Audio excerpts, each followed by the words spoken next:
How y'all doing? This is Sean Riley, aka the Ghetto Politician, representing O.M.N.I, O.M.N.I, one more needed inside, and our motto was breaking cycle, building bridges. We're here on our first episode with the first black sheriff of Muskogee County, Mr. Greg Countryman. How you doing, Mr. Countryman? Pretty good. How you doing, sir? Can I call you Mr.? You can call me whatever you want to. Okay, I'm so used to saying Mr. and not sheriff, but I get used to it. You can call me Greg. Greg, okay. You know what? You saying that's one thing I noticed about you, and we're gonna get into you allowing you to tell people about you. But before we go any further, I want to say that I do recognize that you do take a personal approach, a hands-on approach with what you do in law enforcement. In the years that you've been involved in law enforcement, I know you always took a first-hand approach. Absolutely. So I want that to be noted that this is a man that he's hands-on in the community. I know this for personal experience. I've seen some of his efforts, and we want to take the time to just get to know him. So tell the folks a little bit about yourself, Mr. Greg. Well, I've been in public safety for the past 30 years. Started out with the police side, working for Columbus Housing Police. Did many years with that. I worked on the Drug Advice Task Force, where one of the assignments that I had was to help eliminate and reduce drug violence and drug crimes in public housing. We worked on the task force there where we were able to reduce drug-related crimes in public housing by 50% in 1 year.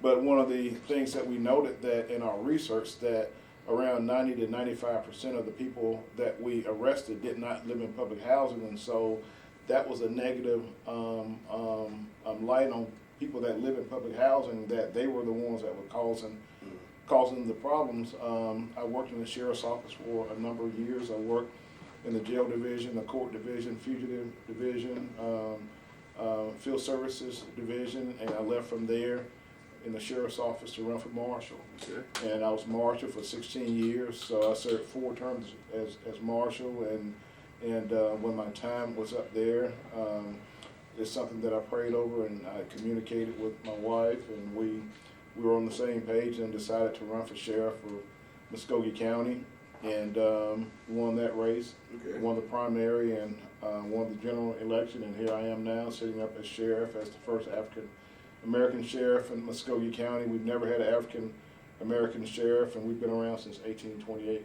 Okay, wow, 1828. The first African-American since 1828 to serve as the sheriff of Muskogee County.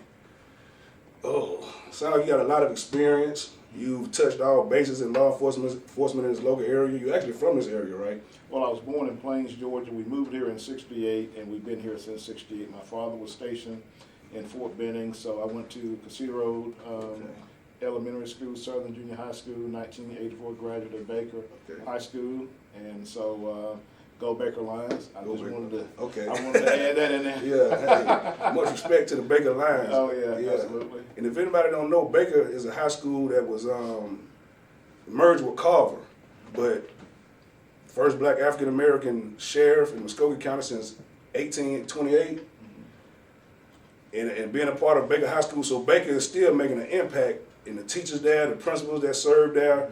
You know, you have somebody to be proud of in Sheriff Greg Countryman. You know, a lot of people didn't choose the path he chose, but he chose to serve the people, and he's doing a great job. Praise God. Okay. Can you tell me a little bit about what it was like for you growing up? Well, growing up for me, I had a lot of challenges. The Greg that you see today is not the Greg that I was. I went through some challenges in life. I was a very skinny kid. Okay. Had one of the worst stuttering problems that you can ever think of. Okay. I think I stuttered so bad that even when I would write, I would probably stutter. Right. And so, and I hate being around crowds to where I would have to get up and speak, because that's when it would get worse. Yeah. And coupled with that, I graduated high school with a learning disability. Many people may not know, but I struggled in reading, writing, comprehending. I graduated Baker High School under the special ed program. Wow. And so, but I could not attend college because I had problems reading and writing, and so I was able to get in a certificate program at Chattahoochee Valley Community College through a mentor, and put me in a certificate program to where that allowed me to enter college and do something that I loved, and that was to be in law enforcement. It was in a criminal justice program.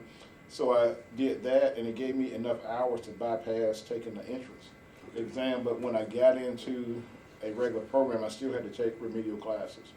And so just having faith and seeing how God was working in my life, and that I never gave up, even when I was in high school, graduating high school, and you having to work to help out at home because my mother and father were divorced at that time, so I had to somewhat be the father in the house to reduce some of the impact on my mother. And but watching my friends graduate high school, I didn't get to go to college until I was 26, 27. Wow. And so, but I never gave up. And there's a saying that persistence overcomes resistance. And the more and more I would learn, the more and more I would trust in God that He would take certain layers off of me. And my stuttering got better, my learning got better, and so I was able to see things from a different lens. And so the more and more I would trust God and rely on God, the more and more He would take off of me those things that that I thought held me back. Mm-hmm. But in a way, I don't look at it as holding me back. I think that God was protecting me. Mm-hmm. Because in the area that I grew up in, you know, a lot of people in the area that a lot of people that we knew are not here anymore, or that they may be in the prison system. Yes, sir. And so that's why I don't look down on people or frown on people, because that could have easily have been me. And so, but I thank God for Him having His hands on me and watching over me, and it taught me enough to, you know, get a degree and finish up at the top of my class, a second, a third, a fourth, a fifth. I taught on the collegiate level, and it allowed me, even as an assistant professor, to teach 3 ways, because I had a learning disability. So I was able to teach hands-on. I was able to teach through book for those that had common sense and good book sense, and then I taught through film. And so I made sure that I was able to reach the whole student.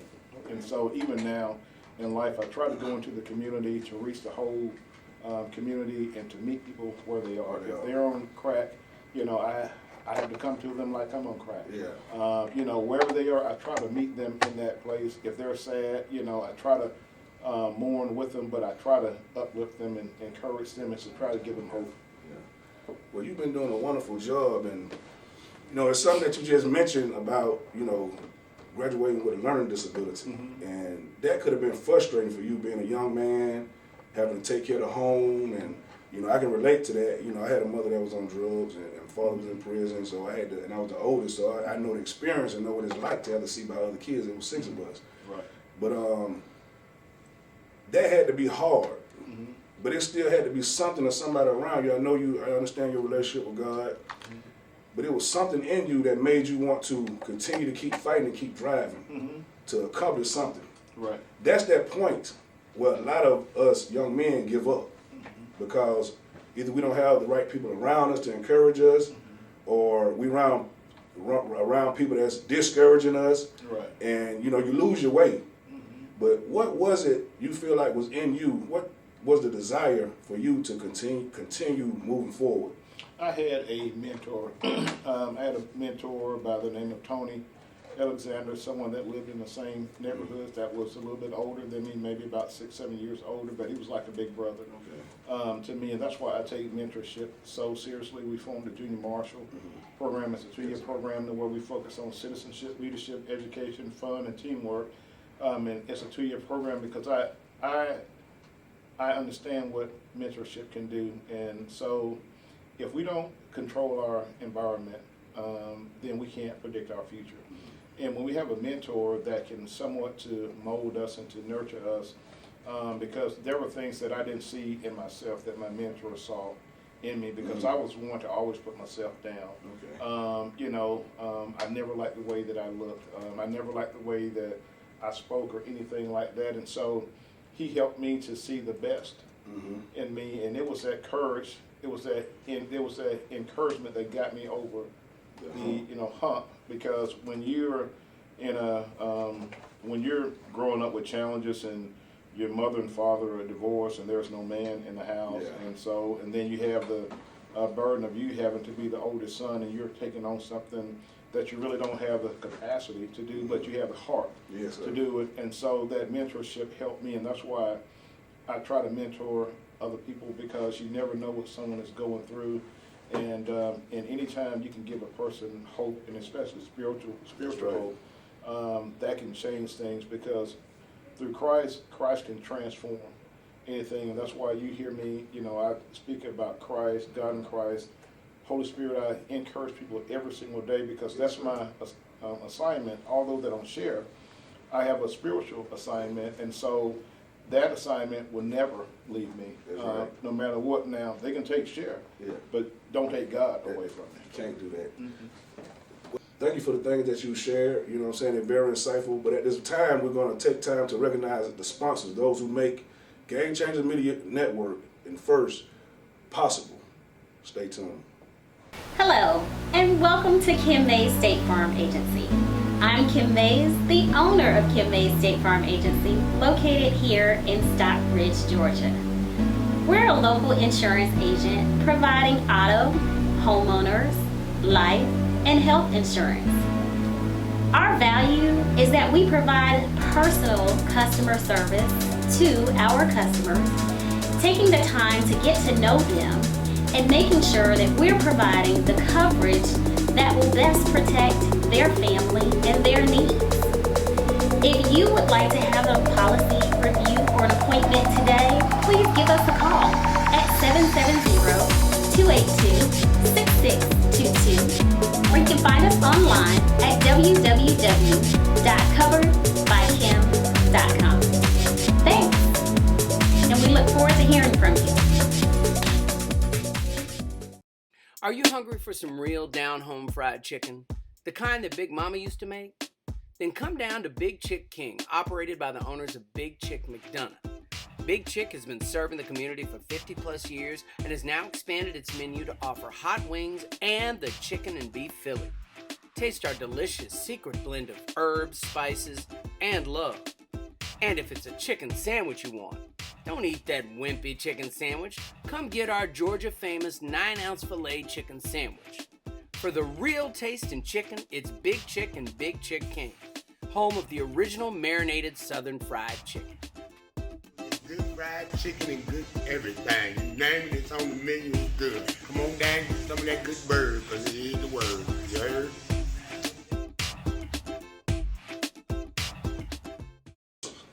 Well, we're here with Sheriff Greg Countryman, the Sheriff of Muskogee County. Sheriff, I wanted to ask, kind of touch it based on some of the things that you've mentioned. Mentorship. Mm-hmm. Mentorship have served our community in the years past in a great way. We have those out here that's trying to be mentors and doing what they can to try to make a difference and show some of these young men, well, give them the encouragement that someone gave you, or someone may have gave me at a point in time in my life. But parents have to allow mentors to mentor their children. It doesn't have to be where they ain't got nobody over here, or they ain't got nobody over there, they ain't got no father. You have uncles, we have cousins, older cousins, we have just older family members, like you said, somebody in the neighborhood that take notice of you and see the potential in you and willing to take the time to groom you. Mm-hmm. But a lot of times the parents won't allow that to happen, because there's lack of trust, so much going on in the world today, just sex trafficking, gang activity. Sometimes it's just hard to reach them, to get them to understand why you care about them so much. I won't just put it out on the parent, but sometimes it's hard getting them to understand that this is important in their life. They can't allow this to be an excuse. What do you feel like some of the tactics that can be used to reach some of those young men? Well, let me just say that for those parents that are like I am, and because I communicate with the public a lot, that there's a spirit of fear that is out there, and it's not the wrong kind of fear, but it's that protective type of fear that is out there. And like you said, we look at a lot of things that's happening around us. When you turn on the news, you don't hear anything good anymore. And so those are the type of things that will help people to come to the type of decisions that they make regarding their children. But I still think that mentorship, and that's why it's so important that we get into where we can get in, to where we can fit in the school district, through these 501c programs, to Boys Club, the Girls Inc., and places like that, to where the parents know that there is somewhat a layer of protection there, because times have changed. Yeah. And we look at things that are happening now that did not happen 20 years ago, that didn't happen 10 years ago, that didn't happen 5 years ago. And so the main thing is that parents are not just giving up their children. That's And right. so, but when we can reach our young men and our young women in ways, because they're facing challenges that we've never faced before. You know, we look at the amount of killings and shootings and the impulsive behaviors that that someone can walk on your, you know, shoe and you're ready to kill them. Yeah. You know, that we have guys, young men now that are not willing to talk about something that happened, but you would do 30 years to life, and in jail for something that all you got to do is have a conversation about. So the mindset is we're wrestling with some demonic spirits. That's right. Right now, and so, you know, we're not wrestling with flesh and blood right now, and so that there are demonic spirits that have us in this place right now for that sole purpose, for people to be fearful, for people to be scared.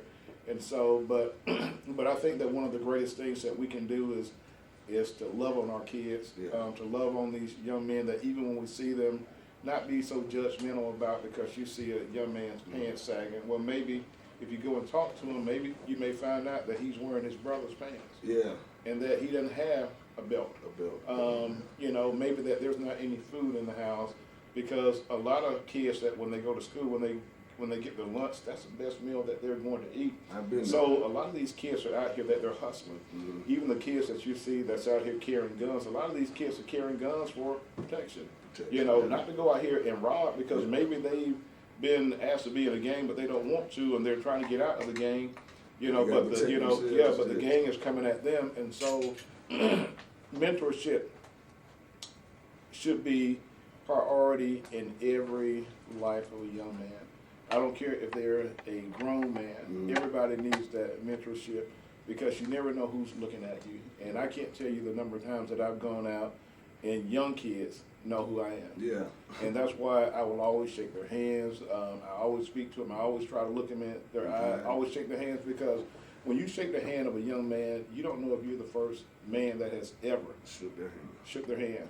And so we have to be able to love what we see and not love the condition that we see our community in, because we have to rise above the conditions of our community. I'm a proud product of South Columbus, grew up off the Cedar Road. We live in Alpine apartments right there, and we moved one block over. And so, but the community needs mentorship. The community needs love. Our young men and women, we have to mentor.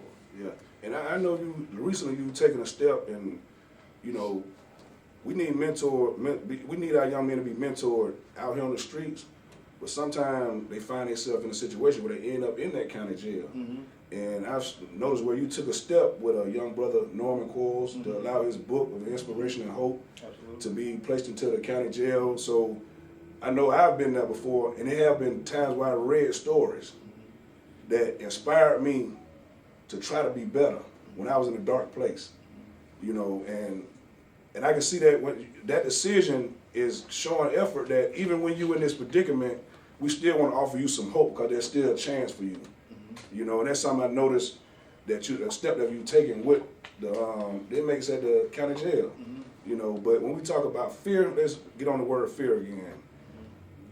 Law enforcement in the community now is kind of at odds. And a lot of people are fearful of encounters with law enforcement. You know, a lot of shootings been going on. You know, it's just a lot of emotional energy out in the atmosphere right now between law enforcement and normal citizens. And I don't know where it started, where it began, or where it ends, but what's your take on the fear that we're facing right now with the gap of the community and law enforcement and the killings that's been going on thank God we haven't had nothing like that happen here in the recent years. But you know, a lot of people are real sensitive to this subject. So, as the sheriff of Muskogee County, what would you say, or what's your take on some things that could be done? What can people do to, you know, try to avoid unfortunate situations when they encounter law enforcement? And what can be done on the law enforcement side to where, you know, it become understandable of who each other are, what, you know, who we are? Well, first of all, we have to recognize that there's a problem. That for many, many years that we have seen things that law enforcement has done in the community, and that it was not appreciated by the community, and especially communities of color. That there is a distrust between the African American community for the most part and law enforcement. But when we recognize that there is a problem, I've been preaching this for the past 10 years, that if we don't change the way we police in the 21st century, that society will dictate the way we police and dictate our policies. We're there. Yeah. Because of movements like Black Lives Matter movement, and even when you say Black Lives Matter movement, that you look at the younger generation, and it's more than African Americans marching. You see whites, you see Hispanics, you see everybody marching for the same purpose, because we have moved beyond an era of it seems like hate, and there's this undercurrent of the younger generation that doesn't see things the way that an older generation sees it, because they see things and everyone deserves equal justice. But the trust there needs to be there, and some of the things that we do in the sheriff's office is that we make sure that our deputies go through what's called fair and impartial policing, to where we can challenge each other and the way that we think and the way that we see things, the way that we perceive things, based on color, based on culture, because a lot of things that law enforcement does do in the community, they may do things and not realize how it affects the community, that how an African American will see something based on what you say. But it could be simply the way that a person was raised, and that's all that they knew. And so if that's all that they knew, then they think that that's right, and that becomes normal to them. But in our world, that is abnormal to us, and so there's going to be a level of question, scrutiny, and hate when it keeps on happening. And so the more and more that we see these things play out on live TV, you know, one of the worst things that I've seen in many, many years was George Floyd. You know, that made me cry. That made me want to jump through the TV, because I knew that we as law enforcement should have had a stronger voice. And what has hurt us over the years is that we have not had the courage and the fortitude to stand up and to say that that's wrong. And that's why we are where we are today. You see that the laws are changing. You see that the courts are changing. You see police officers that are, you know, being escorted out of the courtroom in handcuffs. Those things are based on a culture that has turned into an environment. And that environment right now, the public is saying no more. And so now that we know where we are, we have to change the policies and the way that we police. It's not so much of us disbanding police agencies and things like that, but we just have to make sure that we have adequate policies and then leaders that will call out bad conduct. You know, because you can't have bad conduct, and then whenever the cameras and something happens, now all of a sudden you want to take off of the mask and say, no, this is, no. If those things have been happening all along, someone should have had the courage and the fortitude to say, not on my watch. And so when we can come together in the law enforcement community, not just law enforcement folk of color, but everybody. You know, that thin blue line is no more. You know, now we have to have the courage. We have to be able to train people the right way, because we serve a multi-cultural society, and it's no longer to protect and serve, it's to serve and protect. Because we offer a service. And so with me under, as sheriff of Muskogee County, I'm very conscious this, and you can go and talk to any of my deputies, although that I'm a new sheriff, but they can tell you pretty much what my philosophy is when it comes to policing, and that's why each deputy here has to go out and speak with 5 citizens every single day. Get to know your community, get to know the business people in your community, get to know those kids out there playing basketball with them. Go out there and sit down, and if you gotta buy somebody lunch or whatever you have to do in the community, but get to know the community. And one thing that you won't hear, even when I was marshal, you didn't hear people talk about us mistreating people. You're not gonna hear that as sheriff either. I don't care if you're in the jail. I have parents that inbox me and message me. I've gone into the jail. I've cooked for the inmates there because not only have I cooked for them, but I want to see how they eat. And when I started seeing what they were eating, and even recently I told one of the vendors, I said, you wouldn't eat what you served them. That's why we changed the food contract there, because we have to be able to have the courage to stand for something. And so although that people are in the jail, men and women, it doesn't mean that they are guilty of crimes, because most of them have not been convicted. That's just a temporary place for housing, but we have to do better in law enforcement, and we are going to do better. Yeah, it sounds like in taking up accountability. Being held accountable for, if you wrong, you wrong. If you right, you right. Regardless if you're an officer, whether you're a citizen. But accountability is something that we have, in order for us to grow and get better in any area, we have to take accountability for what we need to do and what we need to stop doing. To make things better. So we're gonna take another break. Recognize our sponsors for Game Changer Media Network. This is First. We're with Sheriff Greg Countryman of Muskogee County, Ghetto politician. We'll be back. Welcome to Advent Care Systems. This is our help desk. From this area, you will be directed to the different disciplines that you can find in our facility. This area is dedicated to durable medical equipment.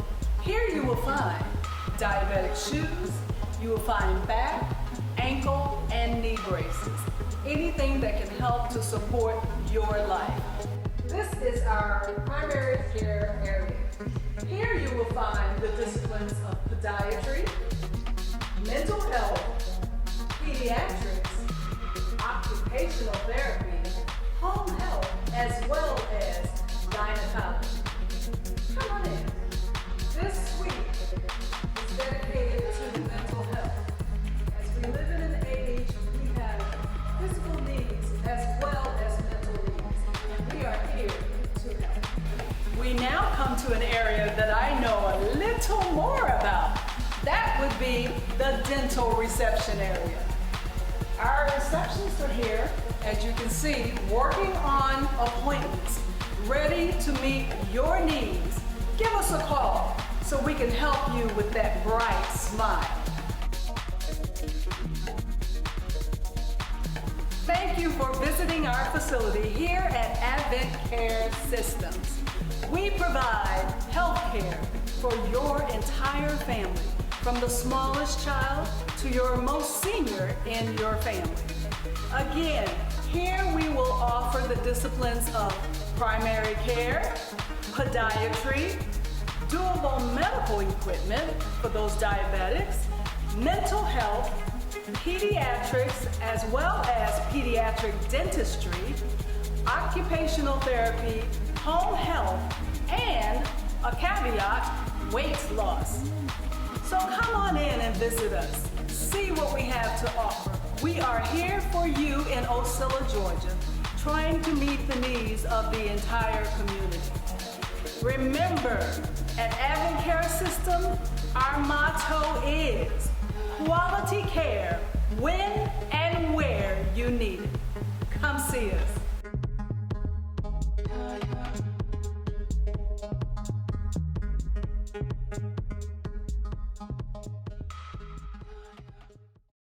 We're back on First. He's sitting here with the Sheriff of Muskogee County, Mr. Greg Countryman. We're having a very interesting conversation. He's been sharing a lot of personal things, that how he's grew up, things he's seen, and just what life's been like for him and his experience in law enforcement. Touched on some of the things that going on in the community with a lot of the law enforcement killings and shootings of a lot of young black males. He gave his take on that. Talked about just some of the disabilities he's had, and you know, but he's also a great leader. I want to say that he's a great leader. And we heard that he actually has been down into the county jail and cooked the food for the inmates in the Muskogee County Jail. Now, if that ain't a good example of leadership, although he may be the sheriff, and most times the stereotype that comes with being a sheriff is not always good. But this is a sheriff that takes his time to get personal, goes down to cook, and if he wouldn't eat it, he wouldn't serve it. And if the vendors wouldn't eat it, he wouldn't allow the vendors to serve the inmates in the county jail. That's a sign of great leadership. Anytime you can get a leader that'll go down in the midst of where it's going down at and stand up there strong and still stand on his word, that's a great leader. First of all, that's a man of God. It takes a man of God to exemplify that type of leadership. We want to say thank you, Mr. Countryman, for being on first. We still got a couple of things that we want to talk about. Anything that you would like to say to young men, mothers who've lost their sons to gang violence, shootings, or address any issues that you would like the people to hear your take on it, or anything that you got coming up, you know, that they can be a part of to help make the community a better place. Right. One thing that, you know, that we've had a lot of families to lose loved ones to senseless killings in Muskogee County, just not in Muskogee County, but we see things across Georgia, we see things across our nation, and just note that there's always hope, that we have hope through Christ. And I know that even as believers, that sometimes that we are taken to a place even to where sometimes we get angry, to where we get angry with God, and that's okay to get angry with God, because God knows that we are human, that we all have frustrations. You know, I think of when Lazarus died, and that how when when Mary went out to go and get Jesus, but he stayed out in the desert a few days, and when Jesus came back, you know, Lazarus was already dead. And so but Mary was angry. She was obviously angry, and she said, if you had been here, this would have never happened. And so Jesus started to weep even with that. And so, you know, and there's nothing wrong with that, but this is the same lady that also used her hair to wash Jesus' feet. And so that we have the good times, and then we have the bad times. But even when things happen, there's a natural reaction for us to be upset, and God understands those type of things. But just don't lose hope. But this is why we have to be proactive in the community and make laws and to make different changes in the communities to benefit those that have lost loved ones, to allow them to be able to exhale. Because one of the worst things that, you know, even the Bible, the Apostle Paul, he speaks of the sting of death. There's a sting that comes with losing a loved one, that no one that wears those garments of bereavement, that yours may be different than someone else. And that's why we have to be very sensitive in the way that we deal with matters involving when law enforcement kills someone, that we just don't we just don't tear at it, that we try to make amends, to try to heal those families, to try to heal those communities. But to go back to the jail, one of the things I was just teaching down, I taught in the fatherhood dorm. I teach classes there. We have different people in the community. Our city manager comes in and he teaches the inmates at the jail. Counselor Pops Barnes and those people that they come in. You know, but one of the things that I'm working on is when I was in the fatherhood dorm, it just dawned on me, and the Spirit hit me, and I said, how many of you want to be better fathers? They all raised their hands. I said, how many of you are paying child support? They all raised their hands. I said, well, can you pay it in jail? They said no. I said, well, if we have a work release program that would allow you to work, because we have partners now that want to hire them. Yes, sir. That they could be in one place, in one environment, that can go in and that can work 10 hours and come back to the jail. Okay. That you can wear the ankle monitor, that if you have nonviolent crimes and things like that, that you should be able to provide for your family, because when fathers are in jail, families are broken. And that is something that I do not want, and I'm very sensitive about that. I sort of get emotional about that because I know what it was like for me not having a father Yes, sir. in the house, and you having to go out and you having to work and to try to provide. And so that's one thing that I want to be able to open up for them, because when I look at those men, they want to do better. They want to. They just can't do better. And if you don't think that because they're in jail that they don't share human feelings and human emotions, they do. They do. And if we don't look at the whole person and look at people the way that Christ looks at us. Now, there are some people in jail that we could never do that for. Mm-hmm. But there are some people in jail that you can make provisions for, because when they can provide for their families and still do their time, Mm-hmm. and they can still put money on their books, and if the family needs something, they can at least still get money to their families. Those are the things that matter to me, because jail is just not for there to be a temporary place to house someone, because you can make them productive. Mm-hmm. You can still teach them the spiritual values. You can still teach them life values. You can still teach them life skills. You can still teach them work ethics. You can still give them a trade, and you can give them hope. That's right. Even while they're in a place and they're hopeless, because when you're in a confined building for 24/7, Yeah. you know, you lose a lot of hope. You know, you're there thinking that what can you do better, but when you have something that can keep you occupied, this is not for the whole jail, Mm-hmm. but this is just for certain portions of the jail, for people and men that have Mm-hmm. exhibited certain behaviors that would put them in that dorm anyway. Yes, sir. These are guys that want to be better fathers, Almost like faith-based.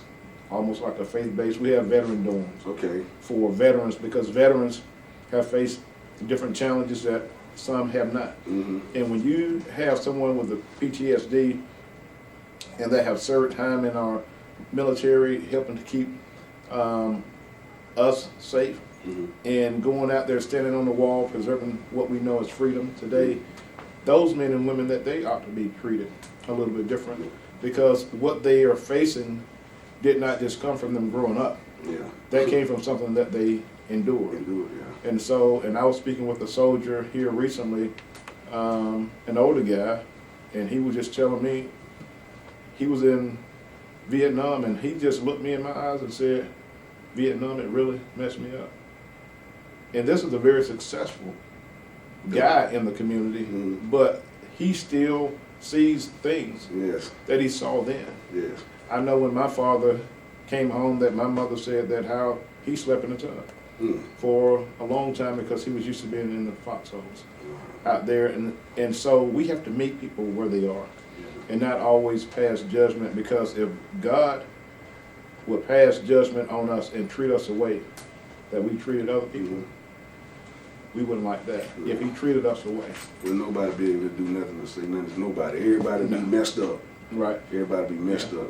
You know, I'm listening. I don't mean to cut you off, but I understand that you deal, you know, you move in the spirit, but it sounds like you got a lot of psychological things that you got a very psychological approach to the position that you have, and dealing with the inmates and just your staff in general, and that kind of leads to understanding opportunity. You know, a lot of times we want things to happen overnight. You know, one thing I learned about being in the community, we look for stuff to happen overnight. But when you really look at successful implementations of different plans and, you know, efforts that people make, you give yourself a time frame. And once you give yourself a time frame and the time frame has expired, you reevaluate. Say, we made an improvement here. This is why improvement has happened here. But it takes a lot of patience. It takes a lot of endurance. It takes a lot of prayer, you know, to understand that. Because a lot of times we want stuff to happen tomorrow. You know, these things won't happen tomorrow. Yeah. But it sounds like you've taken an approach as a Muskogee County Sheriff and giving yourself, you know, you got a plan. It sounds like you got a plan. Oh, yeah. And it sounds like a wonderful and a great plan. I really believe it's going to benefit a lot of people. I really think some people are going to take advantage of it, because sometimes people just don't want it. And when they just don't want it, it ain't nothing you can do.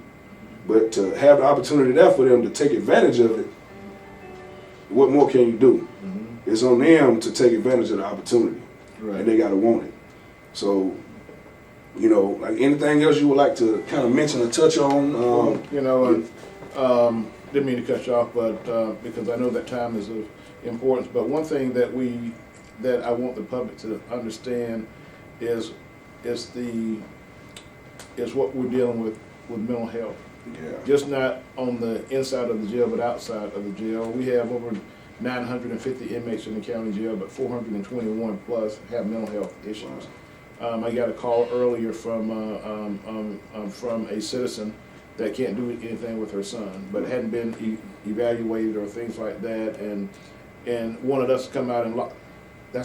Jail is not the place for that. Yeah. And so one thing that we're doing, what I'm doing as sheriff, is that I'm reclassifying positions in the jail to where we can not only deal with, to where we can create the position of licensed clinical social worker, or a licensed practicing counselor that can deal with guys that come into the jail that maybe we may arrest, but we know that jail is not the place, but they can do a 10-13, evaluate them at the jail and put them in a place where they can get better care at. That those individuals will be called out on sheriff's calls and police calls, and so that whenever we deal with people with mental health issues, because we're not subject matter experts in that area, although we go through crisis intervention, but we're not experts. So when they can see a plainclothes person that will go out and knock on the door rather than a uniformed officer come in, we can sort of diffuse that. They can analyze that, and they can ask the questions to get that person somewhat back on track, and we can keep them out of jail. And if we look at what a lot of cities are doing, like Eugene, Oregon, they have been able to reduce their 911 calls and people with mental health issues going to jail by 20%.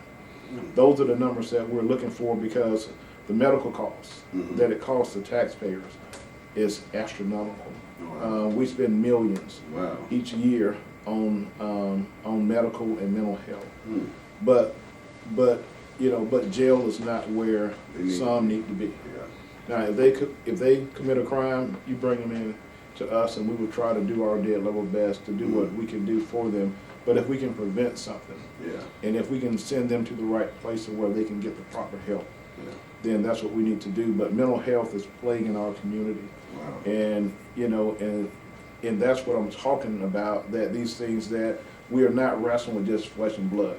So when we look at things like that, we have to understand that there's a demonic undercurrent to all of that, because we go back to Job in the Bible, and when God said that you can do whatever you want, but don't take his life. So he inflicted pain, sickness, and all those things. So if we don't think that those things are happening today, because those things that they create great burdens for us, and so I just want people to understand to what we're dealing with, and what we know what you're dealing with, and understand what we're dealing with too in our field. Yeah, mental health I had a relative kind of had to go to the county jail not too long ago, but he actually needs some mental evaluation. He has been getting it, and I learned a lot of these kids, these young people, they have things in their head that they live in that's not reality. So by living this false reality, it creates personalities and spirits in them that they don't even recognize they have on them. They just moving in them, and we done things when we were younger, but it's like they not even. I don't know. The mental health is serious. That's all I can say. The mental health is real serious, and people, most people are really living in an illusion of what they think it should be because of what they see on TV or what they hear in a song, or that's the reality. That's really not the reality. It's just entertainment. And I'm one of those people. I know we can kind of get up, but I'm one of those people when I look at entertainment, and I understand what entertainment can do to the psyche. And a lot of times that's our biggest influence. They may not be able to read or write, but they can recite this song and act out. Even little kids can't say the ABCs yet, but they can recite this song. They're stuck in their head, and they're repeating it over and over again. It gets embedded in them. And it becomes a thought process. Those are the things I think got the biggest influence on developing our mental state. Entertainment and what we feed ourselves. Like if we eating junk food all the time, we're gonna show we eating junk food all the time. We taking in the wrong type of things mentally, it's gonna manifest physically. You know, so I think one of the main things is, even when, like you spoke about doing some of the things over at the jail, even though those people in a place that they might not want to be, they want to be somewhere else, even in those places, there's still hope. The overall message is hope. And, you know, I still have hope. I hear that you still have hope. And I think a lot of people in our communities has a lot of hope. And they look toward people like you, like me, and a few other people to continuously provide and show them that hope because they believe in us. You know, a lot of people praying for Sheriff Greg Countryman.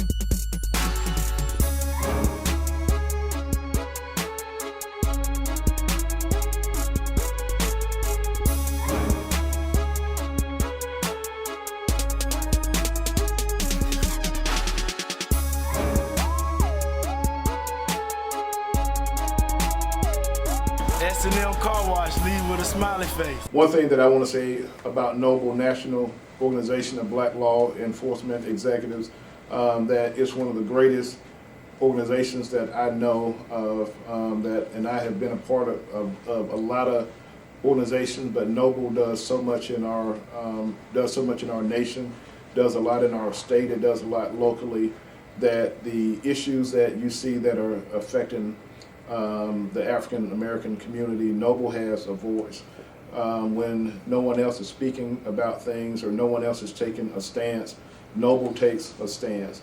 I have seen their position on many issues in law enforcement, that when maybe some did not have the they didn't have the courage or the fortitude to speak out on things, Noble has. And so I would recommend and encourage all leaders in law enforcement, especially African American, to join Noble. And I don't think that you would be, I don't think that you would miss being a part of some of the other groups when you have the training and when you have the background and when you have the resources that Noble has, because to be able to pick up the phone and to look at things from a different perspective, it helps and it encourages us to get through these difficult times in public safety. And so we look at a lot of things that's happening, but the community is asking for help, and Noble has always been a great resource for me, and I would just encourage all to join Noble. All right.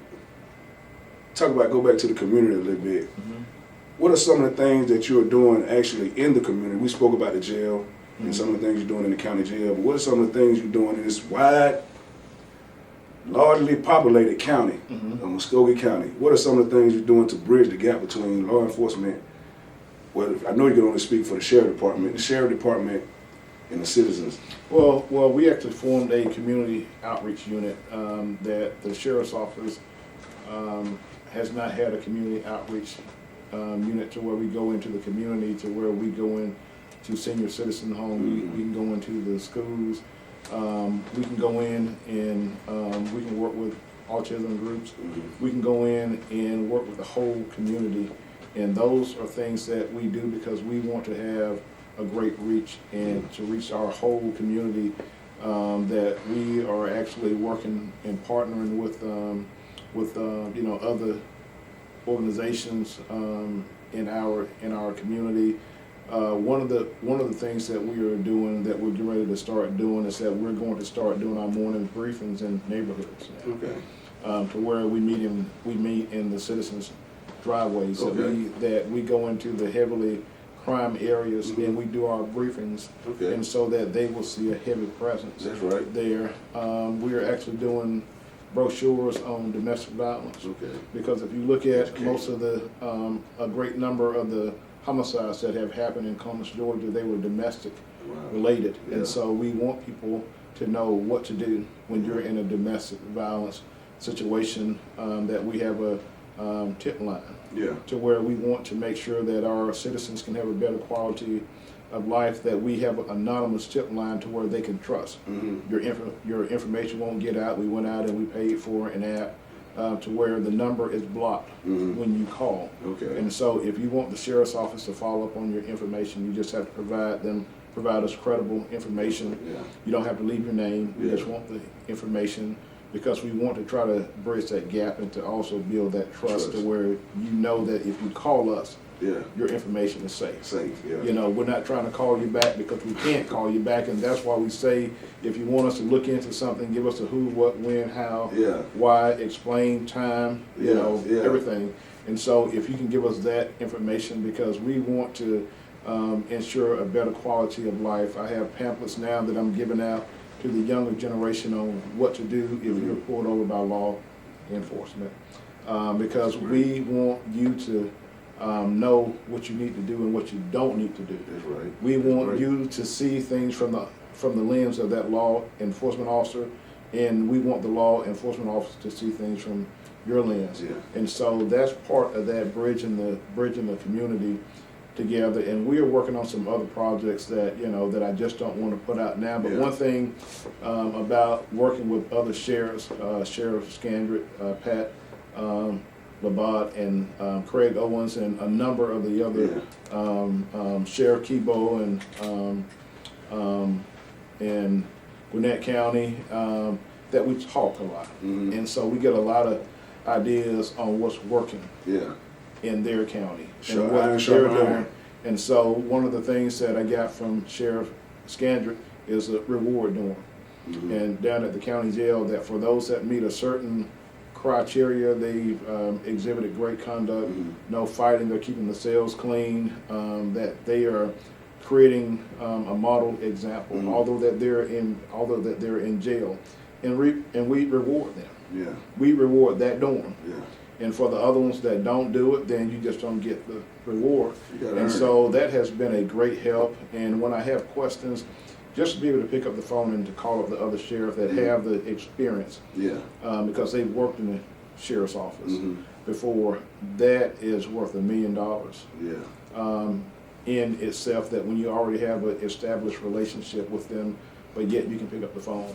So it doesn't matter what county it is, you know, in Georgia there's 159 sheriffs, but when you have a personal relationship with those that are in the larger cities, and they share the same issues and concerns, it makes being sheriff much easier. Yeah, that's iron sharpening iron. Iron sharpening iron. You know, and none of us really get nowhere without somebody else. You know, we make each other better, and that's what we always have to do.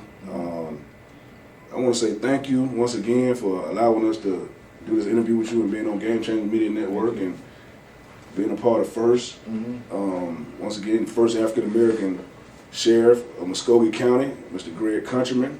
He said call him Greg. I might call him sheriff sometime, I might call him Mister, I might just say G.